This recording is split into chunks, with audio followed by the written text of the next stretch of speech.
Okay, now we are going to have a demonstration kung paano ta magkuhan, paano ta mag inang ubra sang inyong teacher account using Google Classroom. It's very important na ang inyong account is a teacher a teacher account because there are two accounts for Google Classroom. First, we have the teacher and the other one is the student, no? So, kamo as teacher, may dapat nga lagyan. So, we're going to go to the search bar sa Google search engine and type Google Classroom. There you go. So, ari siya actually ang Google Classroom. I-click ta lang ni. Basta bag-o gid kamo nga way kamo account, no? Ang makita nyo gid is this one. Alright? So, this is the account sang inyong email. In my case, it's Gmail. And i-continue ko lang.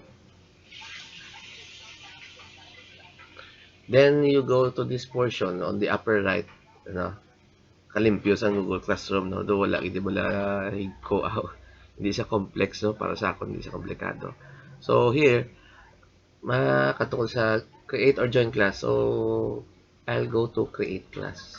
There. And then may ari na siyang ano, using classroom at school with students. If so, your school must sign up for free G Suite for Education account before you can use Classroom.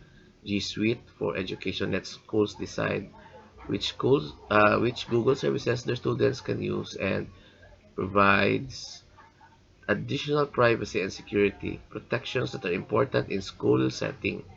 Students can use or cannot use Google Classroom at a school with personal accounts. Okay? So just simply click this one, then continue. Kag ara dayon may magawa na dayon nga create class dialog box. So ang class name ko di butang ko lang di ano man grade, for example grade 10. Ang section is section A, subject is algebra 1. Ang room is for example amula ni biya ko ng virtual 1. Tapos press create.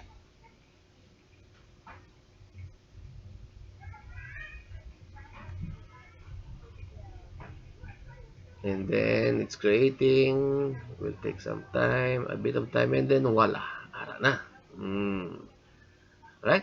And then masuggest ni si Google about inviting your students to your class using the class code, which will also be explained in the next video. Okay? Thank you.